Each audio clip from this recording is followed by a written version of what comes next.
to the Impostor Syndrome Files. I am so grateful that you're here, and I really hope that you've been enjoying the conversations that you've been listening to, and hopefully finding some tips, some next steps that you can take if you struggle with similar feelings of self-doubt, which obviously, as you're hearing, are fairly universal. This is something that we all go through from time to time.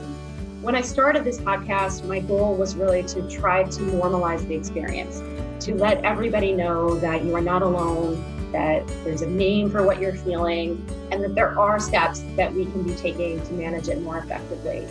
What I have found over the course of these conversations has been fascinating. I have had an absolutely powerful and different conversation with every single person who I have interviewed. I worried at one point that there may not be enough to talk about. How much is there to say about imposter syndrome? Are the stories going to start to get repetitive? That has absolutely not been the case. Everyone brings a fascinating new perspective to this conversation. I have learned something from every discussion that we've had. I hope you have too. I want to make a note that many of these recordings are being done during the social distancing that's happening with coronavirus. I am doing my best to protect the sound quality, but we are all in homes that have pets, kids, all kinds of background noise going on. For me, it's much more important to share with you a very natural conversation between two people than it is to share a perfectly polished recording. So I hope that you will bear with us if there are moments where the sound is not perfect. Really, my goal is to share stories, not to provide perfectly scripted, perfectly polished audio. So apologies for any imperfections that may be coming through in the recordings, but I'm hoping that you're getting the essence of the message regardless. So thank you again for being here. I wish you all the best and hope that you will consider sharing your own story one day. Thanks again.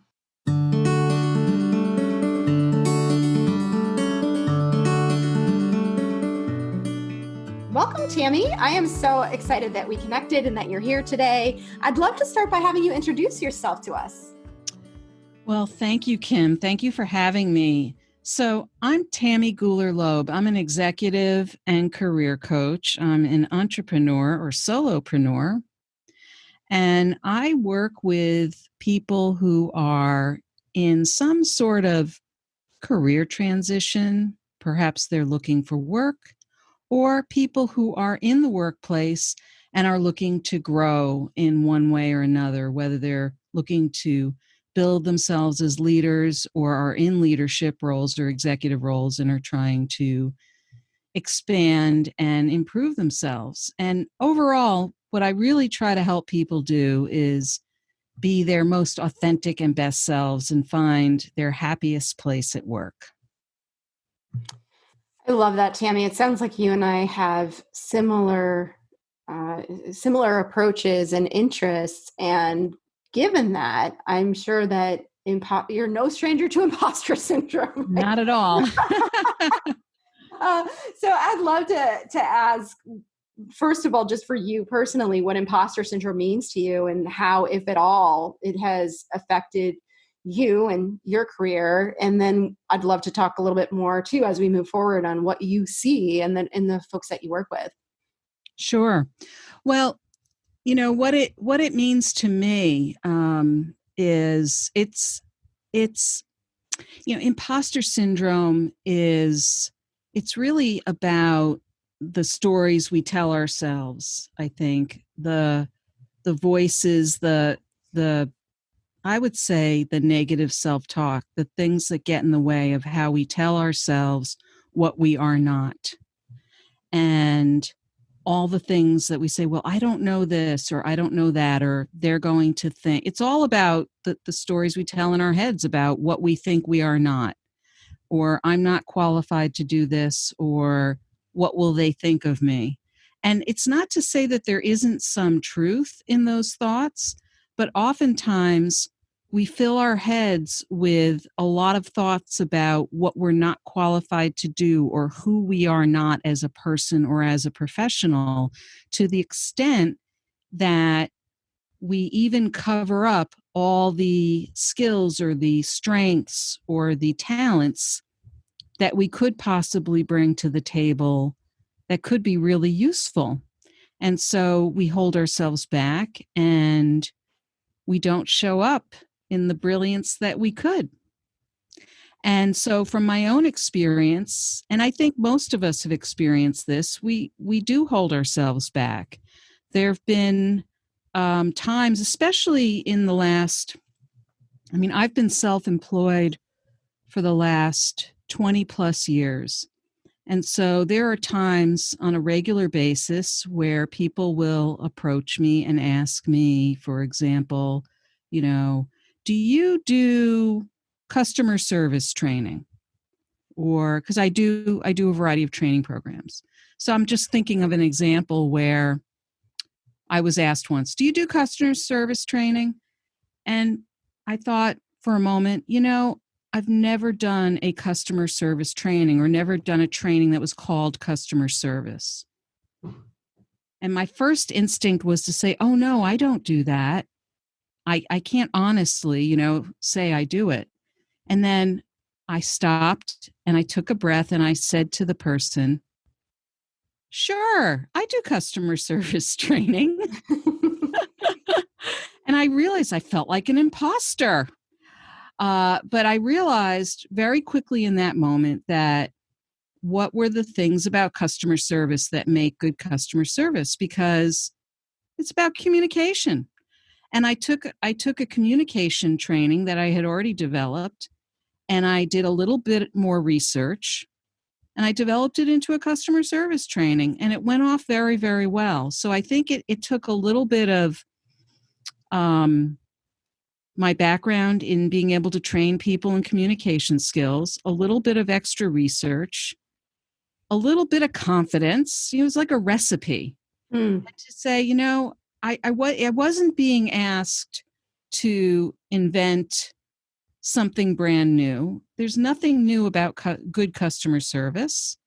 And I paused in the moment and just sort of gave myself a little bit of kick of confidence, and I stepped into an opportunity that I really wanted. And so it's an example of both imposter syndrome and how to get over imposter syndrome. And I see this a lot with people who just they hold themselves back with when it comes to little details where they say, oh, I'm not qualified, or I haven't done this thing before. And we all do it. I'm sure I do it to myself all the time where, oh, I haven't done this before. Well, the only way that you're going to get over imposter syndrome is to actually do something if you haven't done it before. So what I find is I have to, with myself especially, I have to stop myself, take a moment and say, is this something I'd like to learn more about? Is this something that I think I have the resources available to me to learn enough about so that I could step into it? And I also think that what I've learned, now I've learned this over many years. I'm sure many years ago I would have, probably let the imposter syndrome get the best of me. But when you start to accumulate years of experience and maybe a little more what I would call chutzpah, you start to step into things knowing, it's almost like you have the confidence to know what you don't know and to know that there are lots of resources available to figure it out. And so that's what I often will do is when I step into a situation where maybe it makes me a little bit nervous or I'm not sure I know everything I need to know, I learn what I need to learn. Most of the time I have the baseline knowledge. If it's something that I really don't know what I'm talking about, then I just say, I think I can connect you with somebody else. But that's not imposter syndrome. That's just being authentic. So I think when we talk about imposter syndrome, we're talking about really the things that hold us back, that we're holding ourselves back from learning, from growing, from stepping into our confidence, from stepping into opportunities that could really help us expand ourselves. You said so many powerful things there, and I really want to focus a little bit on what you're talking about right now, which is the tendency that we have when we're faced with something new to look at what we don't know and how different it is from our existing experience. And in the process, also forget the fact that we are resourceful people who have learned so much already. I mean, we weren't born with all of the great experience and knowledge that we have today. So instead of thinking about how does this fit in to our existing experience, expertise, et cetera, as you described with the customer service training, right? It was a different, maybe different lens on a similar conversation. We start to panic and think, oh no, I'm not ready for Right. that. That's not Right. my area. I'm not an expert in that. Right. And who is, I mean, I think that we hold other people up higher than we hold ourselves oftentimes. And when we really take a closer look, most other people are not all that much more knowledgeable than we are. I mean, it depends on the area of expertise, of course. I'm not talking about, highly technical areas, of course. But I was just thinking about an exercise that I do with some of my clients who are trying to figure out what they want to do next. And it might be a tool that you're familiar with. It's called the Skill Scan. And, we look at this deck of cards, and on each card in the deck, there's a skill. And I have the client sort through the cards. I do the manual one. There is a digital version of it, which I've used sometimes, but a lot of times we just do the cards. And so I have them sort through the skills on the deck based on what they perceive their own competency is with each skill. And so they have the choice to say they are highly competent, moderately competent, or not competent at all with the skill. And it's all based on their own perception of themselves. And so what I tell most people, if they've been around the block at least once, I say to them, there should be very, very few cards that end up in the little to no competency pile. And it always shocks me when people have, a pile of like 20 skills in that pile. And so I always go through that pile with them, and I'll start to challenge them a little bit in a gentle, loving way, of course. Mm-hmm. But it's funny how people have these perceptions of themselves, of what they can't do. And how they don't think more expansively about their capabilities. So, for example, one of the cards is hand dexterity. And so a lot of people will put that one in the little to no competency pile. And I'll say, so you have no hand dexterity? How do you hold a pen and write with a pen? Or how do you hold a toothbrush and brush your teeth? Or how do you, tie your shoes? And they'll say, well, but I don't use it at work. And I'll say, that's okay. We're not talking about, there's another set of card sorts that we do in the way we use this tool to get at how you might want to use these things at work, so that the hand dexterity card may not end up in the final grouping of cards that you're going to use when you're looking at a career. But I want people to get a baseline first of saying, these are skills that I am capable of. Whether you're going to use them at work is another story. But I want people to think more expansively. And I think the same thing goes when it comes to imposter syndrome is, are you, was I capable of providing a customer service training? Absolutely. And why is that true? Because I know how to communicate. I know how to teach communication. And guess what? I've been a customer almost my whole life. So I know what it's like on the other side. And I was able to do a little bit of research. And the combination of those made for a very nice customer service training. It's just amazing to me look, I do this to myself all the time. We get in our own way all the time. So and yet it's amazing to me though, how that imposter syndrome, boy, it weighs so heavily on so many of us, doesn't it? It sure does. And I love your example of the customer service training too, because I have found myself in similar situations as you described, where someone comes to you and says, well, do you do this too?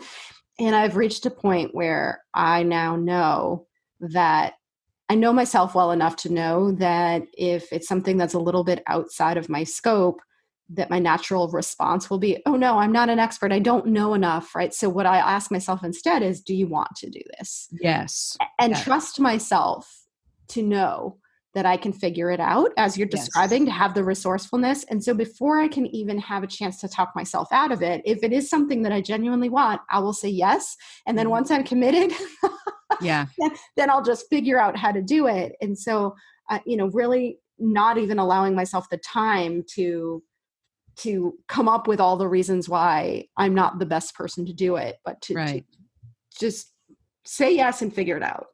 Because there's so many other aspects to that situation that are so important. And I love what you said about the idea that, to ask yourself, is this something I want to do?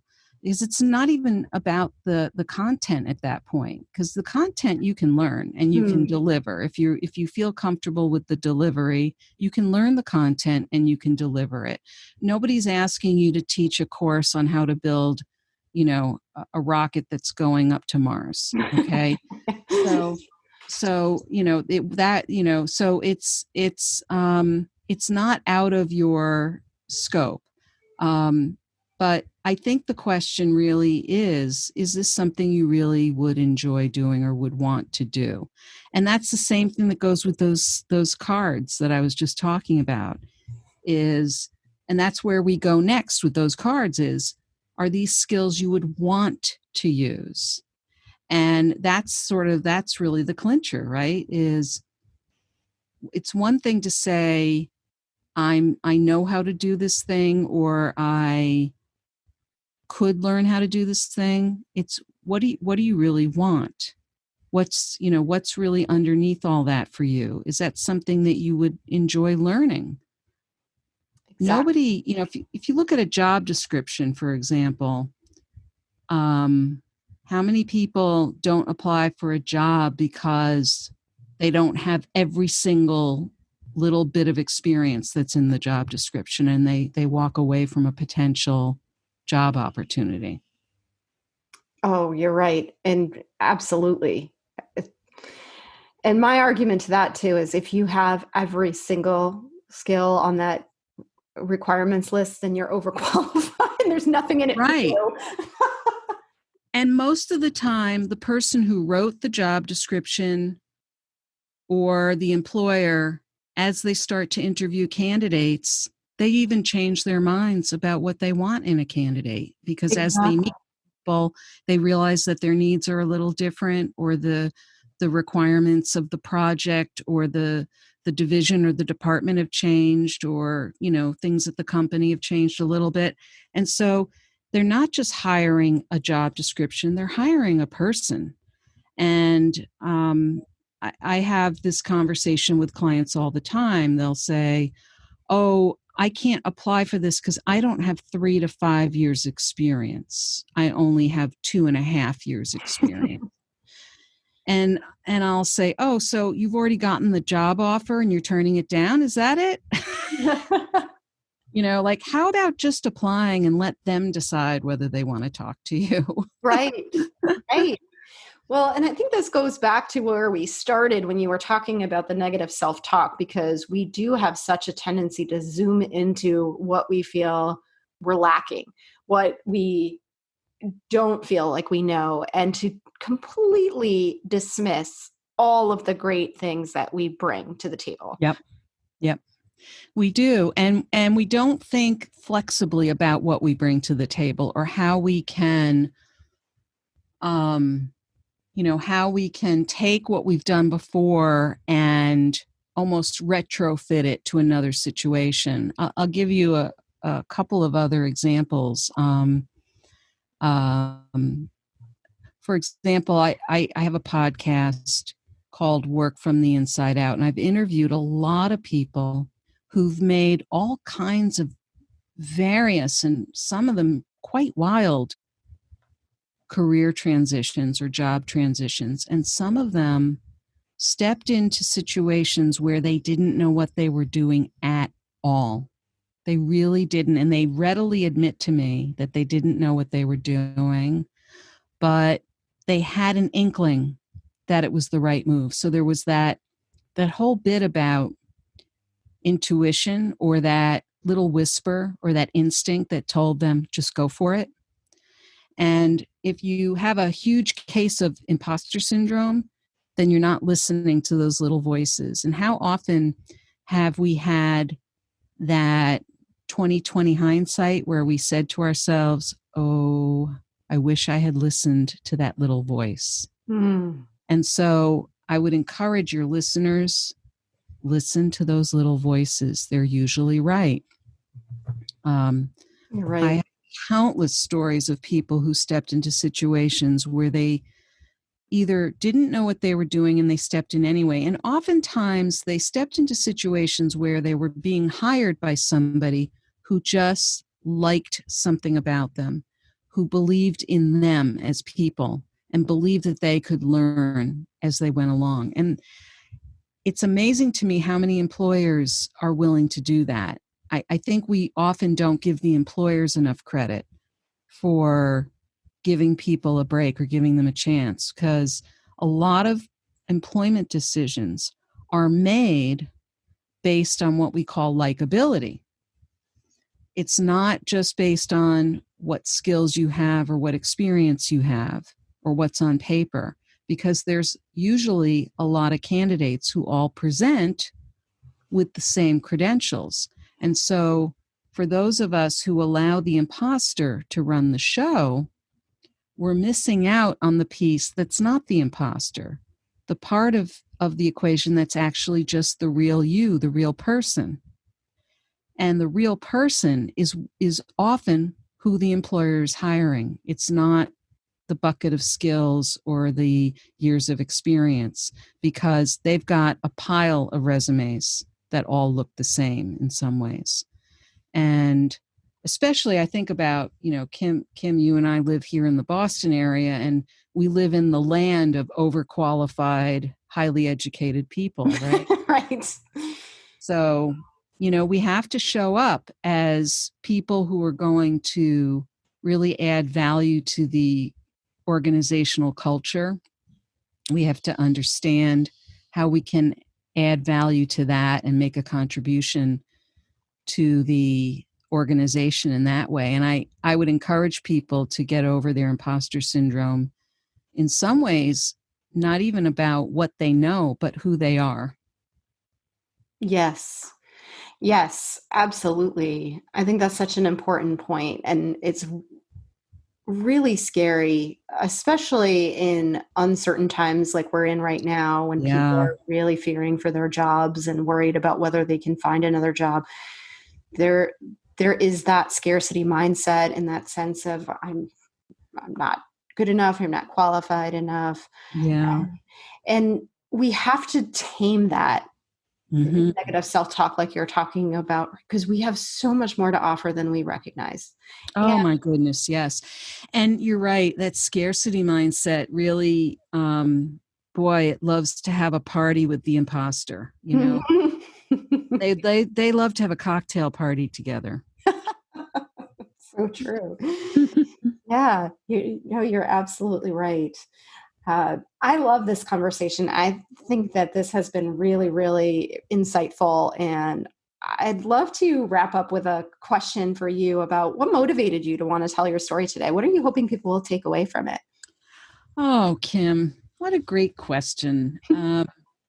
Well, I think there's a lot of people running around out there allowing their imposter to run them. And there's a couple of things that really motivated me. One is I want to see less imposters running the show. I think imposters make us unhappy. I think most of us have worked very hard to get where we are. We've worked hard in school. We've worked hard to advance ourselves. Some of us are parents who have children who are watching us, and we are role models for them and showing them what the world of work is like, or we're trying to show them what it's like to be a confident adult. And so it's almost like we have two jobs, right? The job of being a professional or a working person, and also the job of being a parent and wanting to role model what that's like, especially when we're telling our children they can be whatever they want to be. So we need to push that imposter out of the way and really show up in the world for who we are in a way that we can feel good about. Because really the imposter is of our own making. Nobody really created the imposter but us. And if we can show up and work from a place that brings about our own strengths and the things that we're enjoying doing, it's just going to spread a lot better energy and a lot better results out there. Absolutely. I could not agree with you more. That's such a powerful way to end our conversation. And thank you so much, Tammy, for being here. Well, thank you for having me, Kim. This was so much fun. Thank you so much for listening today. If you enjoyed it, please subscribe and share it with other women who can benefit from this conversation. Before we go, I want to share some additional resources with you. If you struggle with imposter syndrome and you want to manage it more effectively, I invite you to join my free Impostor Syndrome online challenge. Every day for 7 days, you'll get an email with self-reflection questions and exercises to help you better understand your own experience with imposter syndrome and how to navigate it more effectively. To join the free challenge, visit executivecareersuccess.com/imposter-syndrome-challenge. When you sign up, you'll immediately receive your first message. Also, if you're interested in joining a community of women who engage in candid conversations that generally aren't happening elsewhere, I invite you to join my Leading Women discussion group. On the first and third Thursday of every month at 12 p.m. Eastern, we meet virtually over Zoom to talk about questions or challenges related to career management, leadership development, and any other relevant topics such as imposter syndrome and confidence. It's always a great discussion with a great group of women. If you want to check it out, you're welcome to be my guest on a future call. Just reach out to me at kim@executivecareersuccess.com and I will share the call details with you.